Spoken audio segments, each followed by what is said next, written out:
इस नाटक के रचनाकार सर ही हैं जिन्होंने अभी आपको अपने ज्ञान से आलोकित किया। इस नाटक को इन्होंने ही लिखा है, तो सर के लिए पहले एक बार जोरदार थोड़ा ताली हो जाए। और इस नाटक की भूमिका के बारे में सर के द्वारा ही कुछ पहले उसकी भूमिका सुन लें, फिर इसको शुरू करेंगे।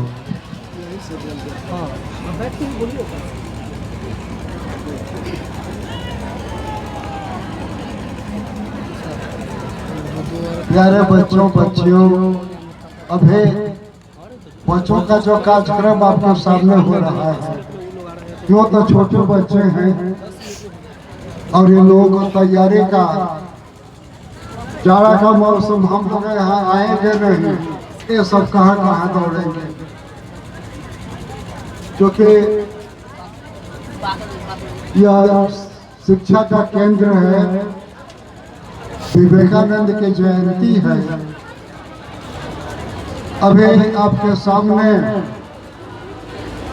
भारतीय स्वतंत्रता संग्राम में क्रांतिकारियों ने जो भूमिका अदा की, उसी के संबंध में बच्चे कुछ प्रस्तुत कर रहे हैं।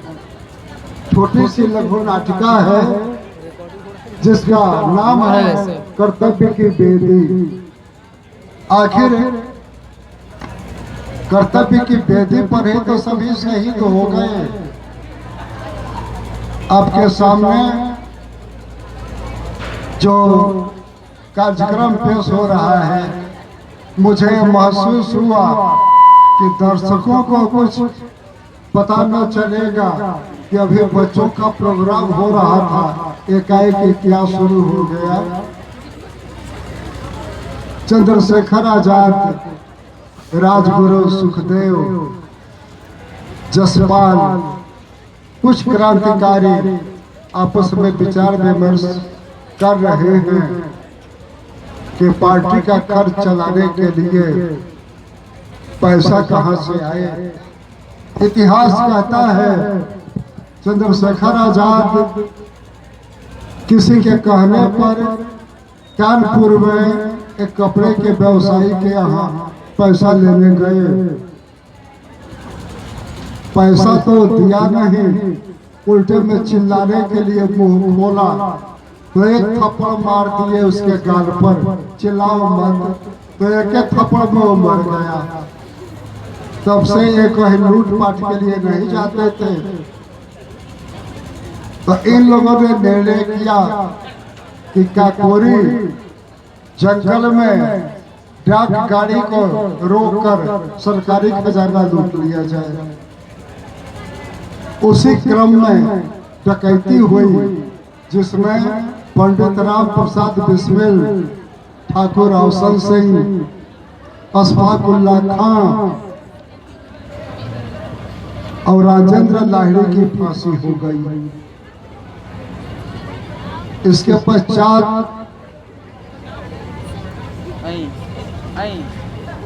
लाहौर में साइमन कमीशन के विरोध में लाला लाजपत राय जुलूस निकाल रहे थे, जिस पर साइंडर्स ने लाठीचार्ज किया, लाजपत राय की मृत्यु हो गई। इसका बदला चुकाने के लिए राजगुरु सुखदेव और भगत सिंह ने साइंडर्स को दिन दहाड़े मार डाला। असेंबली भवन में बम फेंकते हुए बीके दत्त और भगत सिंह पकड़ लिए गए और तमाम केस इन लोगों पर लाद कर अंग्रेजों ने 23 मार्च 1931 को नियम के खिलाफ शाम के 7:30 बजे लाहौर सेंट्रल जेल में भगत सिंह, राजगुरु सुखदेव को फांसी दी थी अंग्रेजों ने। तो भारतीय क्रांतिकारी जो कर्तव्य के बेदे पर अपनी जान कुर्बान किए देश की आजादी के लिए, वही घटनाएं शॉर्ट में छोटे बच्चों के द्वारा प्रस्तुत की जा रही हैं। शांति बनाए रखेंगे, सुनते रहेंगे, बात समझ में आएगी। जब शांति रहेगी तब तो आप इस और बच्चों का हौसला बढ़ाते रहेंगे, समय समय पर ताली बजा करके और जरा शांति बना के इसको सुनते रहेंगे। जय हिंद। आओ बैठो, मैं तुम ही लोगों का प्रतीक्षा कर रहा था। बड़ी उलझन है भाई। उलझन और आपके सामने यह तो नहीं हो सकता। हो गई है मेरे भाई सबसे बड़ी समस्या, सबसे अहम सवाल, सबसे अहम सवाल। हम इस क्षेत्र में कुछ करने के लिए आए हैं, खाने और सोने के लिए नहीं। जब हमारे साथी जान पर खेलकर एक्शन में आते हैं तो हमारे सस्ते हथियार जाम या फट जाते हैं। नतीजा भागना पड़ता है या मौत या कैद में से एक चुनना पड़ता है। सबसे बड़ी समस्या पैसे का प्रबंध, ताकि हम सीमा पर के पठारों से अच्छे हथियार खरीद सके। मैंने आपसे कहा था कि एक कपड़े का व्यापारी सेट है जिसके पास प्रतिदिन शाम को 15 से 20 हजार रुपए की बिक्री आती है और वो विरोध भी नहीं कर सकता। तो क्या मैं चुप रहा? उसी शाम धनवंतरी और सुखदेव के साथ गया था। केवल वहाँ 3,500 रुपए थे जो मैंने ले लिया। वह चिल्लाने को मुंह खोला, मैंने उसके फूले गाल पर एक तमाचा मारा और दाता चुप रहो। वह चुप हो गया। बाद में पता चला कि वह एक ही तमाचे में मर गया। अरे तो तमाचा किसका था? मुटका भैया का तमाचा भी बम से दमदार होता है। तभी तो हम कहे हैं हम कि हमारे सेनापति चट्टान जैसे दमखम वाले हैं।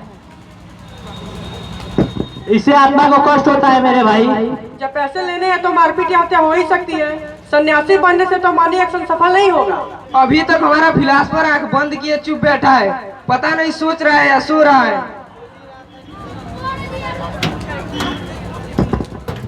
सोच ही रहा था कि धन मिले और निर्दोष की जान ना भी जाए। यही होगा, परसों रात 12:30 बजे होगा। लगता है अब हमारा दार्शनिक भविष्य वक्ता बन गया और भविष्यवाणी करने लगा। सच्ची भविष्यवाणी है। परसों रात 12:30 बजे सरकारी खजाना जाएगा, उसी को निशाना बनाएंगे। लेकिन उसमें अंग्रेजी बंडल भी तो हो सकते हैं। 4 से 5 सिपाही रहते हैं, 10 साथी हो तो काम बन जाएगा। लगता है हमारा दार्शनिक का भविष्य वक्ता बन गया और भविष्यवाणी करने लगा। सच्ची भविष्यवाणी है। परसों रात 12:30 बजे सरकारी खजाना जाएगा, उसी को निशाना बनाएंगे। इस इलाके के जानकार लोगों को इस काम में लगाया जाए। जो जंगल की जानकारी रखते हो या छिपने और निकलने का स्थान जानते हो, राजगुरु तुम बिस्मिल्लाह की टीम को सूचित कर दो कि वह गैस निकल कर लेकर भागने का जिम्मा और ट्रेन रोकने ड्राइवर गार्ड को कवर करने और काम होने तक डटे रहने के लिए मैं यशपाल भगत और भगवती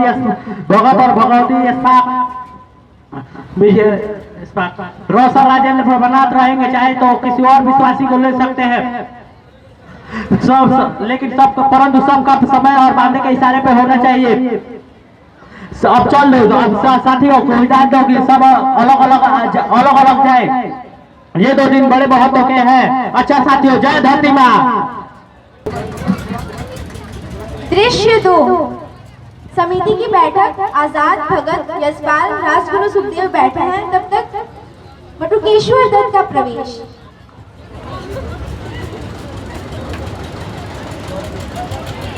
सबको प्रणाम। बुटकेश्वर, मैं रात भर सो नहीं सका कि मेरे आने के बाद वहाँ क्या हुआ। क्या तुम्हें कुछ जानकारी है? भैया आपके नेता सुरेंद्र पांडे ने कुछ मुख्य बात बताई है। आप लोग वहाँ से कब चले थे? धनवंतरी और यशपाल एक जगह पहले ही चाहोगे ट्रेन को रोक दिए थे। मैं और राजगुरु ड्राइवरों को कवर किए रहे और भगत गार्डों को। जब हमें काम फाइनल होने का सिग्नल मिला तो हम छिपते गायब हो गए और अकेले ठिकाने पे पहुंचे। अकेले आना ही तो संकट का कारण बना। यही निर्देश मिला था कि डेरे पर अकेले जाना है। झुंड में जाना संकट का कारण बन सकता है। नेता का निर्णय मानना ही अनुशासन है। संकट की बात कर रहे थे, क्या हुआ? पंडित सुरेंद्र पांडे अपने साथियों के साथ लुकते छुपते जंगल में भागे। आगे सिपाहियों के डिब्बे में एक अंग्रेज इंस्पेक्टर भी था। पहले तो वो दुबका रहा, फिर वो एक सिपाही की राइफल लेकर पहले तो उसने कई फायर किए। प्रभाकर भी फायर में घायल लोग शहीद हो गए। उसे मैं दल में क्यों लाया था? पंडित बिस्मिल्लाह लाए हो, क्यों, क्या बात है?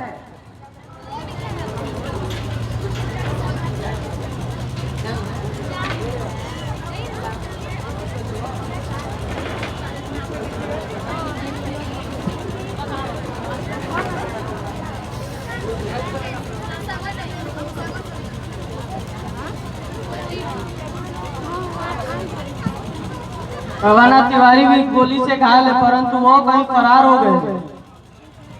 पता नहीं उसका क्या दशा हुआ होगा। आप सभी जानते हैं कि सुरेंद्र पांडे की फौज सब जगह है। सुनते हैं कि उन्होंने प्रभानाथ एक एसपी का बेटा है, परंतु आजाद जी परिंदे को कौन बुलाया था? हो सकता है पंडित बिस्मिल्लाह बुलाए हो, क्यों, क्या बात है? सुनते हैं कि वो सिपाहियों द्वारा पकड़ लिया गया है और वो सरकारी गवाह बनने को राजी हो गया है। ओह, कब तक भारत में जयचंद, इलाही बख्श और मीर जाफर होते रहेंगे? यह धरती में कब तक गुलामी के आंसू बहाते रहेंगी? उदास मत हो भगत सिंह, सुनो, कभी वह दिन भी आएगा कि जब आजाद हम होंगे, यह अपनी ही जमीन होगी, यह अपना ही आसमां होगा। शहीदों के चिताओं पे लगेंगे हर वर्ष मेले, वतन पे मरने वालों का यही बाकी निशा होगा। वाह वाह मोटका भैया, चट्टान में रस की धार। यह आजादी धरती माता के लिए सुहाग बन के रहेगा। हम रहे या ना रहे, भारत माता का आजादी मिलती रहेगी। उठो बगल, तुम वीरों की औलाद हो, तुम लोगों को लघु कहा जाता है, तुम करतार सिंह के वंशज हो। उठो बगल, अच्छा भैया बोलिए। दृश्य 3 स्थान न्यायालय आसन पर जज बैठा है। एक तरफ सरकारी वकील खड़ा है तो दूसरी तरफ बचाव पक्ष का वकील। जज के बगल में सिपाही खड़ा है। कार्रवाई शुरू की जाए। मुजरिम राम प्रसाद बिस्मिल ठाकुर अशफाक उल्ला का और राजेंद्र लाइडी हाजिर हो।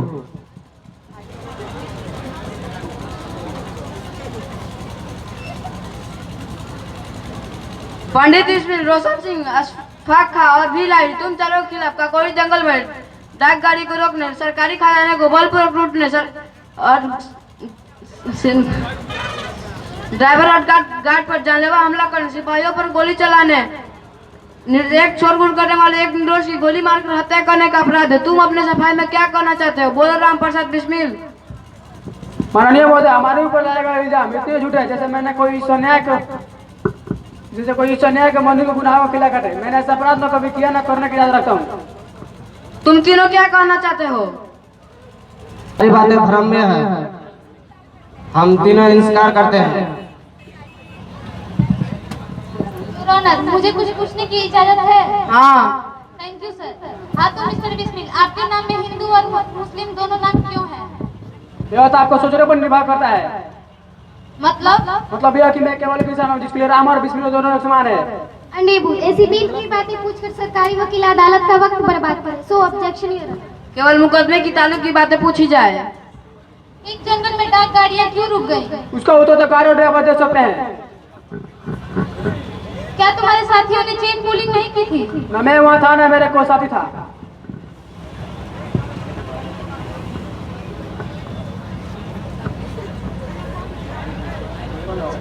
योर ऑनर, मैं मुकदमे से ठोस ताल्लुक रखने वाली एक गवाह को पेश करने की इजाजत चाहती हूँ। इजाजत है।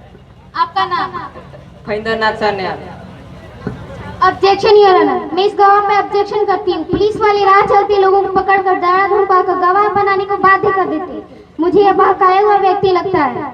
मिलोन, विहान वकील साहब खुद ही कुछ पूछकर यह तस्दीक कर ले कि यह व्यक्ति बहकाया हुआ है या अपराधियों से संबंध रखने वाला है। तुम उस जंगल में रात को क्या कर रहे थे? मैं बुलाने पर गया था। किसके बुलाने पर? पंडित बिस्मिल के। क्या कहा था बिस्मिल ने? यही कि डाक गाड़ी में सरकारी खजाना है, उसे लूट कर हथियार खरीदना है, इसमें हमारा सहयोग करो। वहाँ और कौन कौन था? इंजन और गार्ड के पास कौन था मुझे मालूम नहीं हुआ, मगर लूटने और लेकर भागने में बिस्मिल, अशफाक, राजेंद्र और रोशन सिंह थे। मैं तो डर के मारे डेलो में घुसा, ना कुछ उठाया। भागते समय सिपाहियों ने मुझे पकड़ लिया और पीटने लगे। मैं एकदम निर्दोष हूँ। गवाह के बयान बहुत ही बातें साफ हो चुकी है, तो अभी अदालत अपना फैसला अगली तारीख पर देगी। हम दूसरे मुकदमे पर गौर करेंगे। दृश्य 4 स्थान जेल, एक इंस्पेक्टर शहादत हुसैन का आना और एक तरफ से जेलर का आना। आपका परिचय? मैं सीबीआई का इंस्पेक्टर शहादत हुसैन। यह मेरा कार्ड रहा। इसके सिलसिले में रखिए कहिए, हम आपकी क्या खिदमत कर सकते हैं? जेलर साहब, मुझे अशफाक खान साहब से मिलना है। इसके सिलसिले में? हाँ, वो तो है ही। वह हमारे नजदीकी के रिश्तेदार लगते हैं। उन्हें कुछ समझाना चाहता हूँ कि फिरंगियों से लड़ना अपने को बर्बाद करना है। सो तो है ही। खैर सिपाही कैदी अशफाक खान से इनकी मुलाकात करा दो।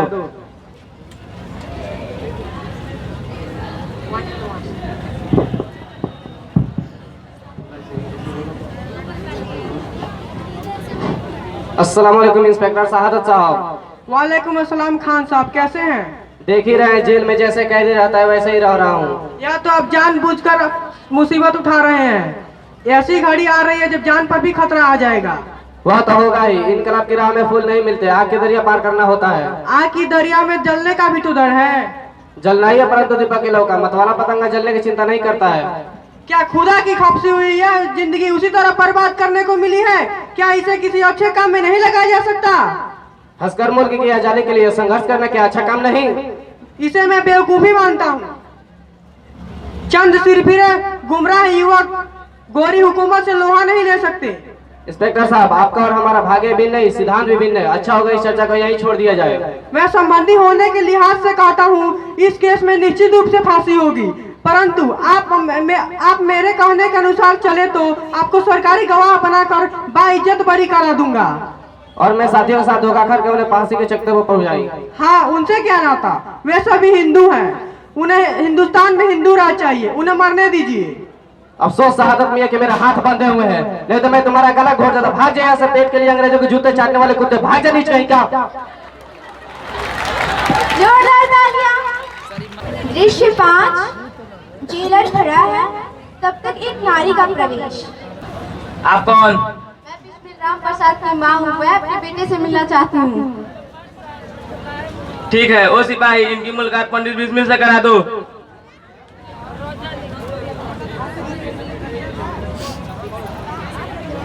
ठीक है, ओ सिपाही, इनकी मुलाकात पंडित बिस्मिल से करा दो।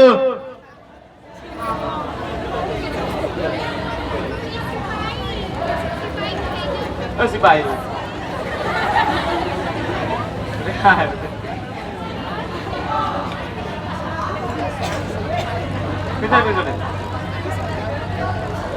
ठीक है, ओ सिपाही, इनकी मुलाकात पंडित बिस्मिल से करा दो।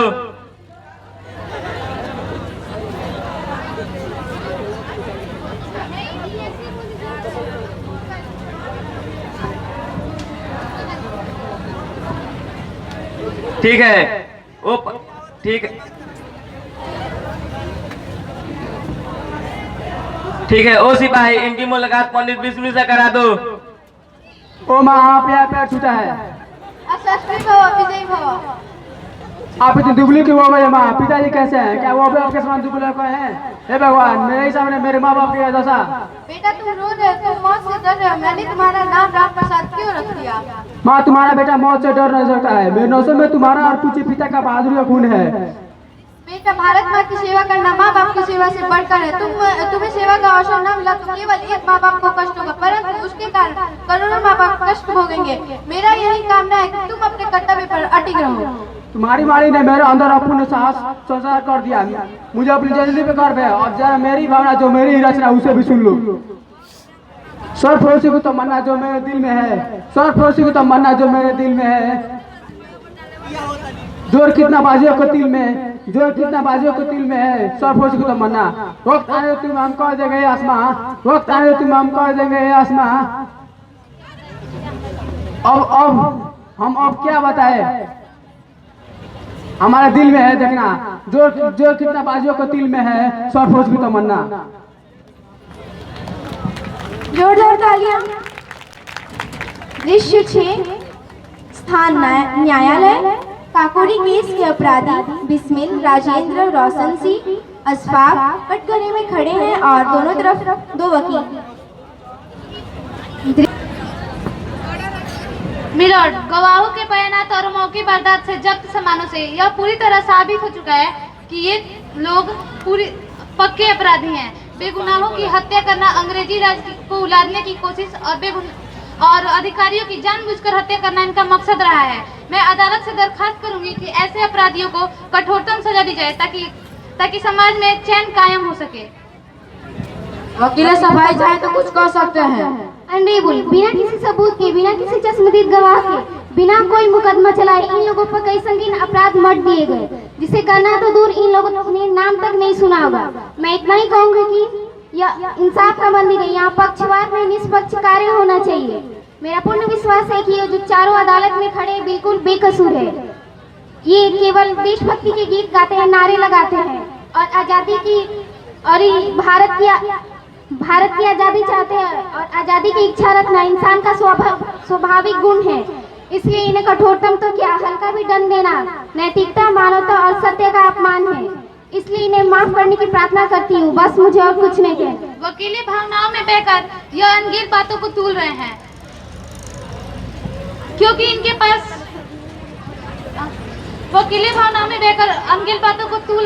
इनके पास बचाव का कोई ठोस सबूत है ही नहीं। इसलिए मैं अदालत से गुजारिश करूंगी कि कार्रवाई को आगे बढ़ाते हुए फैसला सुनाने की कृपा की जाए। गाँव को बयान घटनाओं का मौजूद हालत देखते हुए यही साबित होता है कि इन खुखार हत्यारों ने न केवल काकोरी में ट्रेन को लूटा बल्कि रोकने वाले सिपाहियों पर जानलेवा हमले किए। ड्राइवर और गार्ड को बेरहमी से पीटा गया। निर्दोष पर बाकर की हत्या कर दी गई। भागते समय रात में हटोई के पास गश्ती पर निकले हुए दरोगा दिलार हुसैन और सिपाही भोला की हत्या कर दी गई। ऐसे हत्यारे सरकारी नहीं, समाज और अमन के लिए खतरा बन सकते हैं।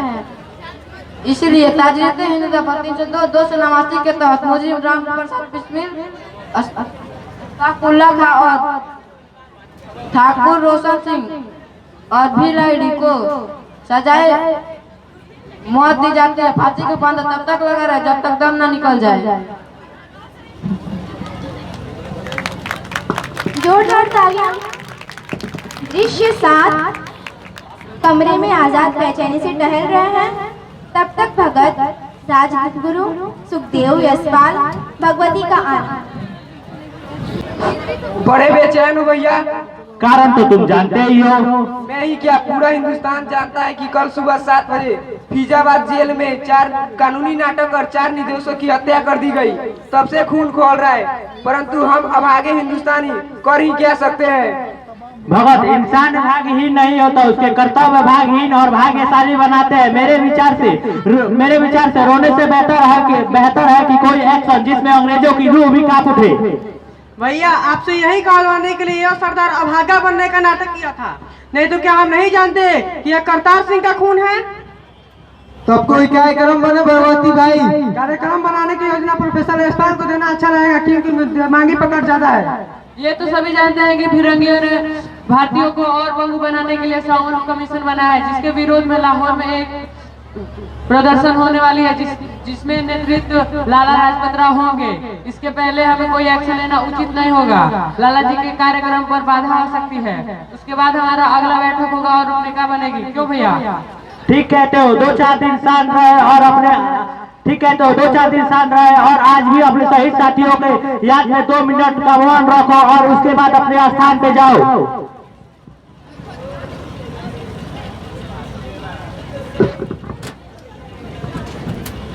जोरदार तालियां। दृश्य 8। लाला लाजपत राय का प्रवेश। मंच पर पूर्व से कुछ नागरिक और शहरी खड़े हैं। वतन की फिक्र कर, ज्यादा मुसीबत आने वाली है। तेरी बर्बादी होगी तस्करे आसमानों में। मेरे भाइयों, ब्रिटिश सरकार में रो नए कानून पास हो रहे हैं जिससे लगता है कि सरकार हमें जनवरी के समारोह के लिए बाहर कर सकती है। अगर चैन से जीना है तो उसका विरोध करना ही होगा। अभी सर साइमन के नेतृत्व में एक कमिश्नर बना है। उसका भी यही उद्देश्य है कि हम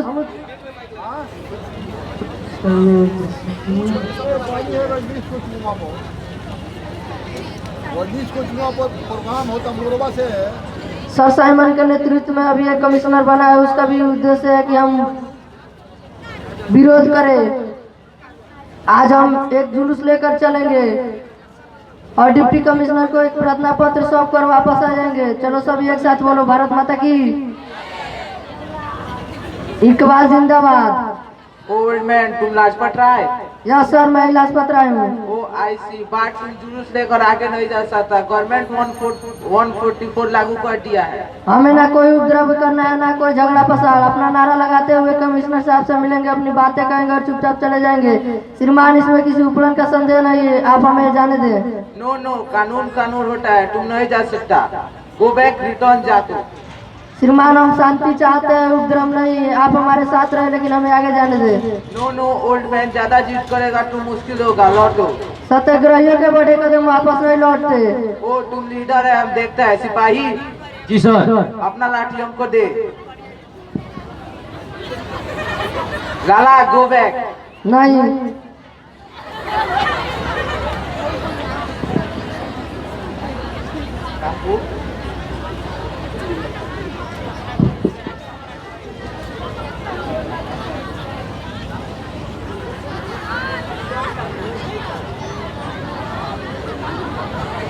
हे धरती माँ, मुझे माफ करना, मैं तेरी सेवा नहीं कर सका हूँ। भारत माता की जय।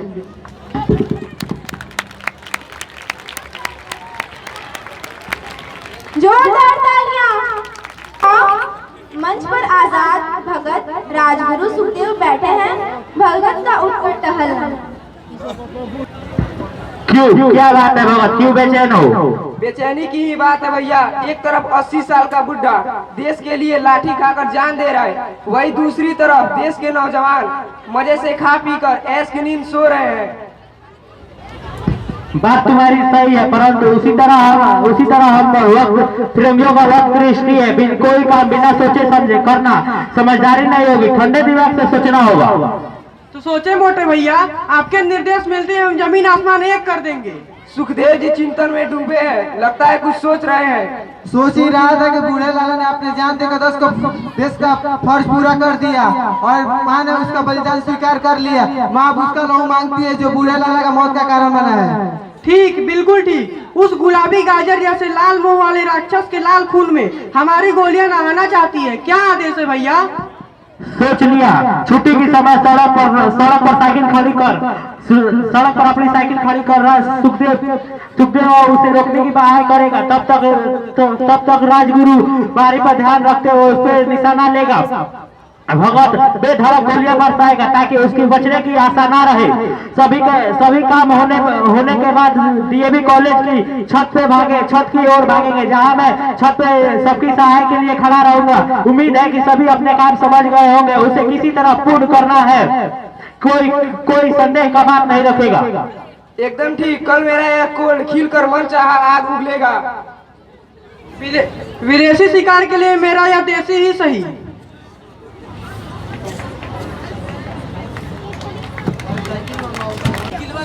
दृश्य 10। लोहार छावनी सामने सड़क पर सुखदेव पुरानी साइकिल का चैन चढ़ा रहे हैं। मोटरसाइकिल रोककर सैंडर्स का आना। क्यों इंडिया कांग्रेस प्लीज सड़क पर साइकिल खड़ी कर दिया? रोड तुम्हारा बाप का है? नहीं सर, अभी साइकिल हटाता हूँ सर, पुरानी साइकिल है, जल्दी चैन ही नहीं चढ़ती है। किनारे सड़क में खड़ी कर गधा। सर अभी हटाता हूँ, ससुरी पुरानी साइकिल है। भाई जल्दी आओ, साइकिल को हटा दो।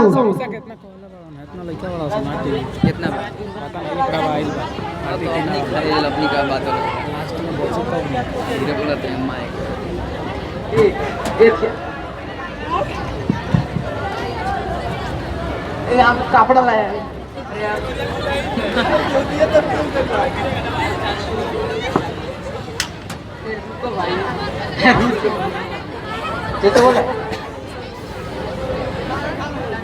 क्यों इंडिया कांग्रेस बीच सड़क पर साइकिल खड़ी कर दिया? रोड तुम्हारा बाप का है?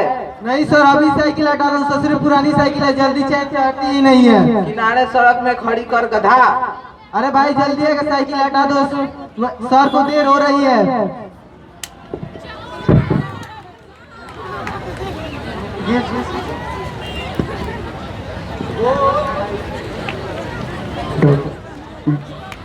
दौड़ो, पीछा करो, सुप्रीम केंद्र साहब पर वो सिख गोली चला रहा है। रे कुत्ते, तुम पागल हो गया है क्या? वो तुम भी क्रांतिकारी हो तो हम तुम्हें ही पकड़ के रुपेन साहब के पास ले चलते हैं। आप पकड़ ले। दृश्य 11 आजाद का कमरा। चोर बैठे हैं। आज शहर में बड़ी सरगर्मी है, पुलिस छापे पे खड़ी है। यह आज ही बदलना होगा और लाहौर से बाहर जाना है।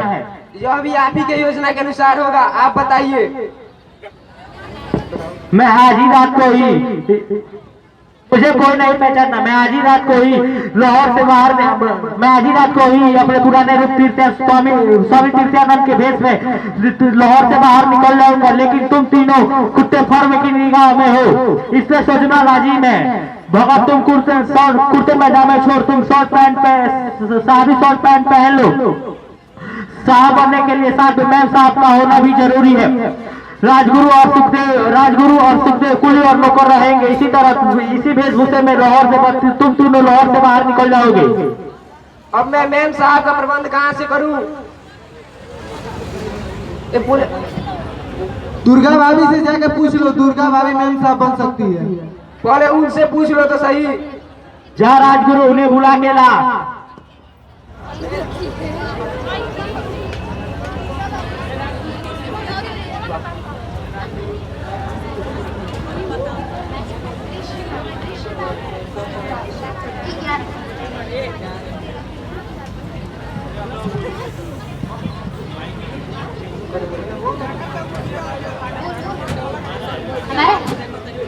प्रणाम बड़े भैया, क्या आदेश है? दुर्गा देवी करने में भी लज्जा आती है, परंतु देश का काम है, प्राण बचाने का काम है। कहो भी भैया, मैं देश के लिए क्या कर सकती हूँ?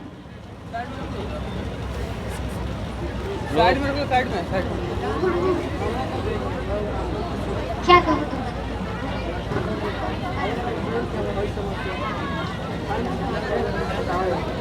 हम बोल दिए। लाल के हत्यारे को मारने वाले बीफॉर्म के निगाह में ये तीनों आ गए हैं। इन्हें लाहौर से बाहर निकालने में तुम्हारी सहायता चाहिए। मैं चाहता हूँ कि भगत सिंह साहब के वेशभूषा में रहे और तुम मेम साहब की वेशभूषा में रहकर उसके साथ ट्रेन में सफर करो और राजगुरु और सुखदेव कुली और नौकर रहेंगे। तुम्हें पत्नी की एक्टिंग करनी है और तुम्हें पत्नी की एक्टिंग करनी है, परंतु इसके सिवा कोई उपाय नहीं। बड़े भैया, मैं भी देशभक्त हूँ, मुझे परिणाम और बदनामी का भी भय नहीं, क्योंकि मेरा नाम भी दुर्गा देवी है। मैं मीम साहिब के रूप में कल सुबह आ जाऊंगी। अब मैं जा रही हूँ। अच्छा, प्रणाम। अब यह भी समस्या हल हो गई, अब सभी तैयारी करें। सर, ये कुली और नौकर तो सही में है, लेकिन हमें साहब पर संदेह है। तुम गधे हो, तलाशी लेने जाओ और कोई बड़ा साहब हो तो तुम्हारी बच जाएगी घंटी। खैर, मैं जानकारी लेता हूँ। गुड मॉर्निंग सर, आपका परिचय? गुड मॉर्निंग, आप कौन? मैं लाहौर सेंट्रल जेल का जेलर। Very good. आपके सुप्रिटेंडेंट मिस्टर टैनी कैसे है? Thank you sir. ठीक है सर। हम इंटेलिजेंस का DIG Oxley, Lahore dangerous area. हम जांच को आया, मगर यहाँ विद फैमिली रहना मुश्किल।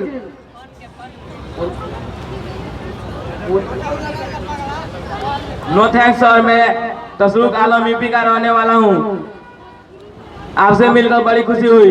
हम भी बहुत भी। प्लीज मिस्टर आलम, अब आएगा तो श्योर मिलेंगे। Thank you sir. अच्छा, सलाम। गाड़ी का वक्त हुआ, आगे चलो। दृश्य 13 आजाद भगत राजगुरु सुखदेव बटुकेश्वर दत्त के साथ। इतना बड़ा संघर्ष हमारे दल कर रहा है, फिर भी अब फिरंगियों को समझ नहीं आता। रोज वही कानून पास कर रहा है जिसमें हम और लाचार बने जा रहे हैं। अंग्रेजी नेता भी हमारा समर्थन करते तो हम कुछ और कर डालते हैं। नेता लोग केवल वही दुआते हैं जो बापू कहते हैं, और बापू तो हमें देशभक्त मानते हैं, परंतु भटके हुए, अर्थात हमारा मार्ग गलत है। अपने अपने सिद्धांत की बात है, हमारे कार्य उन लोगों को गलत लगता है। यह भी सत्य है कि केवल उनके सिद्धांत पे चलने से इस देश को आजाद होने में सदियों गुजर जाएंगे, लेकिन हमें आज बुलाने का मतलब है कि कल इनकलाब धारा बिल पास होने वाली है, जिसका हमें विरोध करना है। विरोध का तरीका क्या होगा? एक धमाका, ताकि सभी सदस्य भाग जाए, पास ना हो सके।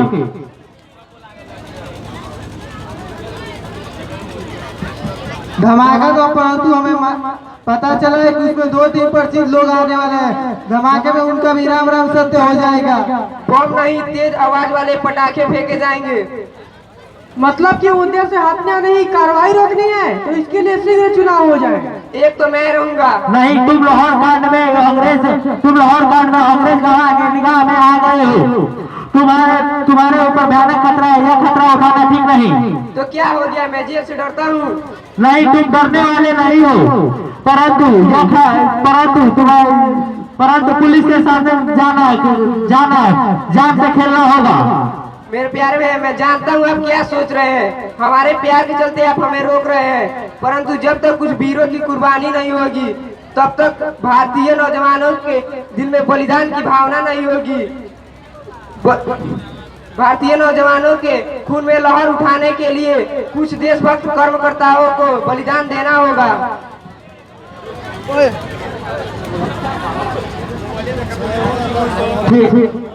लेकिन तुम नहीं जाओगे।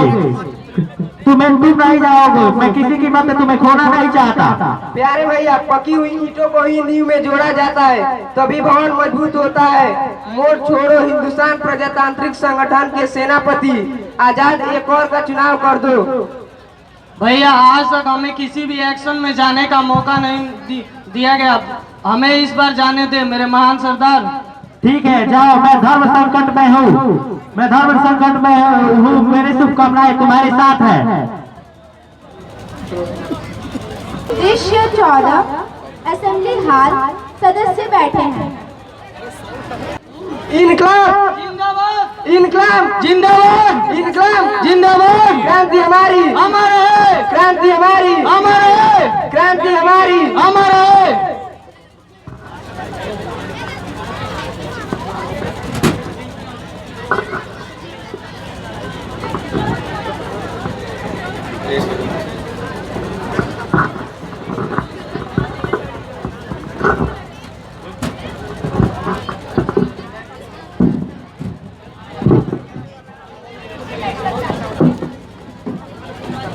दृश्य 15 स्थान अदालत, जज अपने आसन पर बैठा है, सरकारी और बचाव पक्ष के वकील खड़े हैं। एक तरफ भगत और बटुकेश्वर दत्त खड़े हैं। दृश्य 15 स्थान अदालत, जज अपने आसन पर बैठे हैं, सरकारी और बचाव पक्ष के वकील खड़े हैं। एक तरफ भगत और बटुकेश्वर दत्त खड़े हैं।